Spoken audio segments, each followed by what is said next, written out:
Let's write some electron configurations using the concepts that we've learned thus far about the 4 quantum numbers, about orbitals, and about the Pauli exclusion principle, the off-ball principle, and Hund's rule. So let's start with hydrogen. We said that it's in the S block. Wants to be on the lowest available energy level. So it's the 1s. And we're going to put 1 electron in there. So it's going to be 1s1. That's going to be our electron configuration. So these electron configurations are the form of NLX,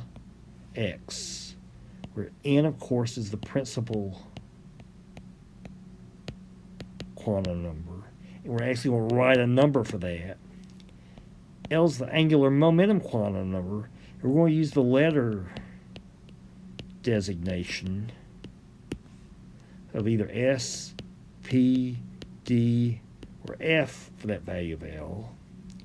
And X, this superscript, is the number of electrons in the NL orbital. The total number of electrons in the NL orbital. So when I wrote this 1s1 for hydrogen, that 1 is the principal quantum number. The S represents the L value with this letter designation. That superscript is the number of electrons in the NL orbital. I want to also introduce the idea of a box diagram for you, where this square box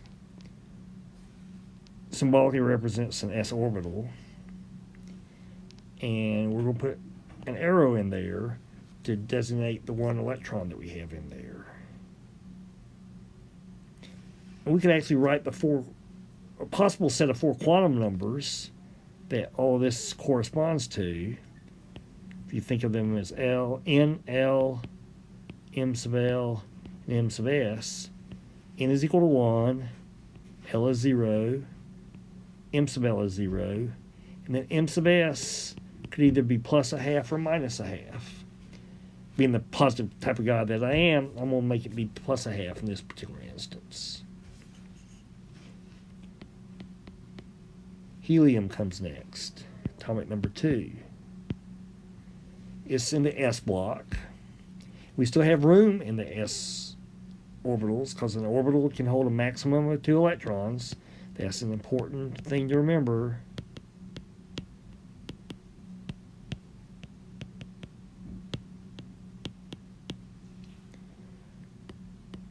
So it's going to be 1s2.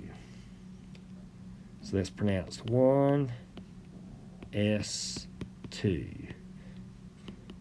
Not 1s squared. And that 2 is not a subscript, it's a superscript. So an orbital box diagram would have 2 arrows in it.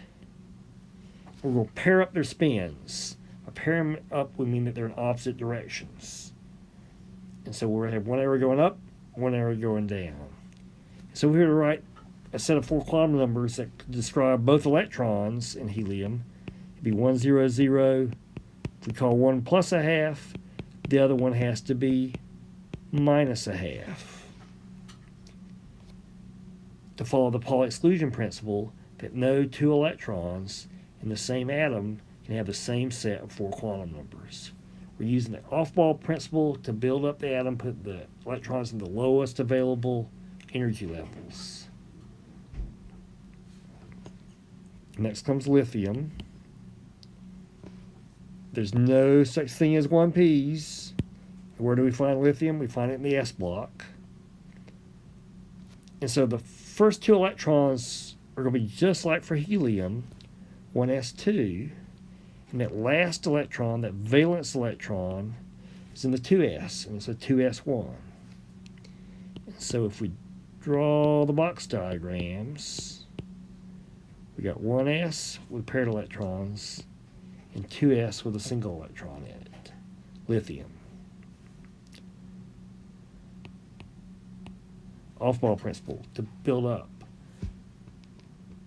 Electrons go in the lowest available energy level. There's still room in that 2s for an electron.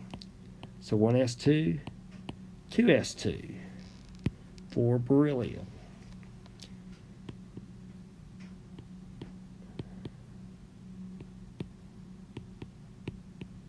So we've got the 2 box diagrams, each with 2 arrows in them representing an electron each, and they're in opposite directions, so in opposite spins.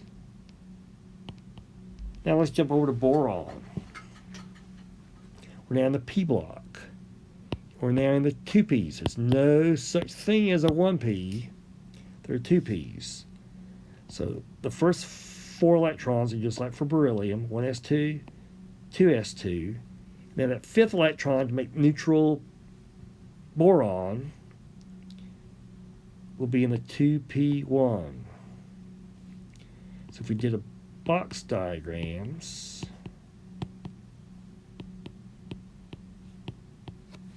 we're now looking at 5 orbitals of the lowest energy. The first 2 electrons go on the 1s. The next 2 electrons go on the 2s. And that 5th electron goes into 2p.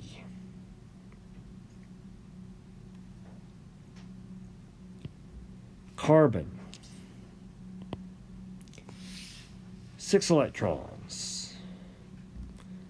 1s2, 2s2, 2p2. So if you add up all the superscripts, 2 plus 2 plus 2 is equal to 6. Neutral carbon has to have 6 electrons.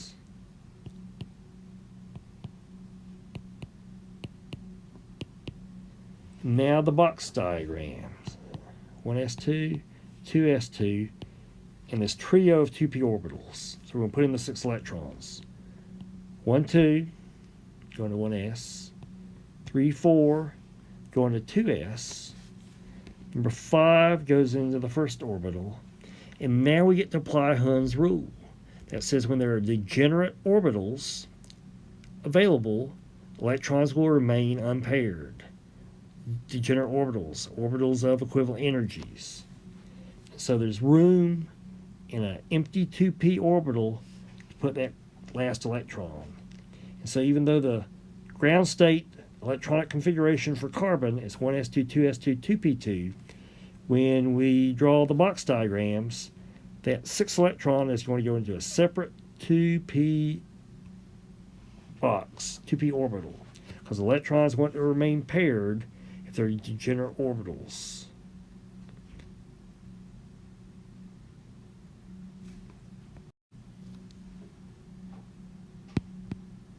Nitrogen comes next. 1s2, 2s2, 2p3.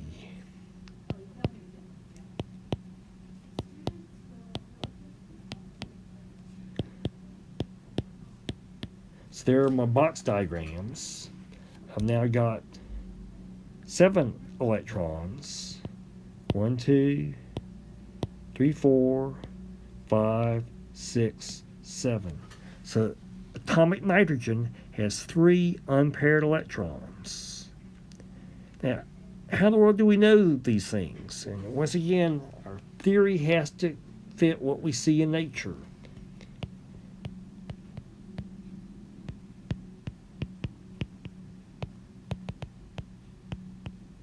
So we're going to introduce the concepts of being paramagnetic or diamagnetic.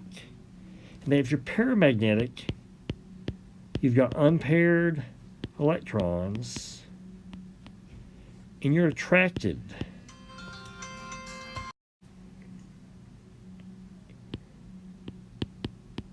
So with unpaired electrons, it's attracted to a magnetic field.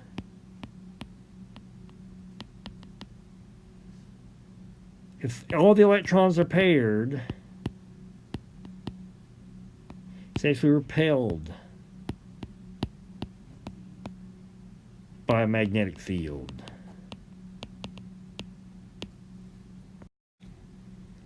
And so nitrogen's got 3 unpaired electrons. It's paramagnetic. Oxygen comes next, atomic number 8. So if it's neutral, it's got 8 electrons. So 1s2, 2s2, 2p4. Those are our 8 electrons. If we do a box diagram, 1s, 2s, and a trio of 2p's. First 2 electrons, 1s, they're paired. The next 2 electrons, 2s, they're paired.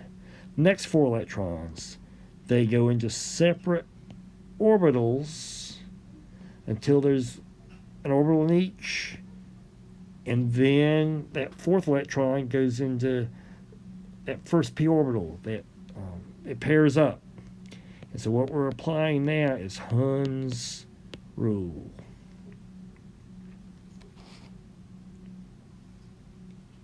Fluorine would be next. 1s2, 2s2, 2p5.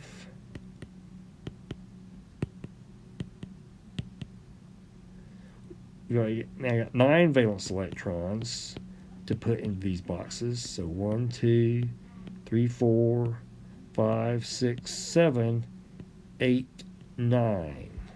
I've got 1 unpaired electron. And to close out the 2p row, neon, 1s2, 2s2, 2p5.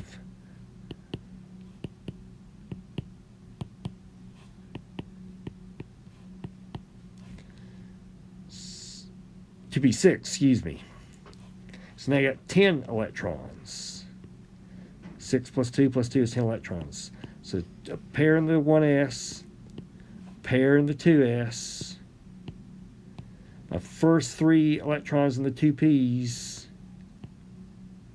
and then those last 3 electrons all pair up. Sometimes you'll see these referred to as the 2px, the 2py, and the 2pz orbitals, showing that differentiate them in all the different Cartesian coordinates. So let's look at neon once again. 1s2, 2s2, 2p6. And we could have drawn an energy level diagram to show the filling of these.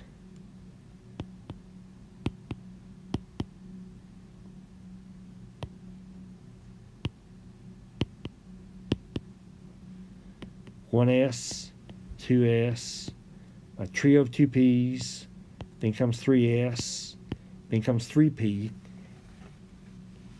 We've been talking about the ground state, the lowest available energy levels. So we got 10 electrons. 1, 2, 3, 4, 5, 6, 7, 8, 9, 10. Those other orbitals, they're available. They're at higher energies. And if we were to either have neon absorb a photon of just the right wavelength or give it sufficient thermal energy, we could promote an electron from the 2p up to the 3s or the 3p and get an excited state atom at that time. Just want to show you this to show you how those energy levels really lay out in reference to one another in terms of increasing energy. The horizontal box diagrams that we've done, those are perfectly good to explain the filling. But another level of depth of understanding makes that be a shorthand way of writing what this large diagram of the different energy levels laid out against the energy axis would look like.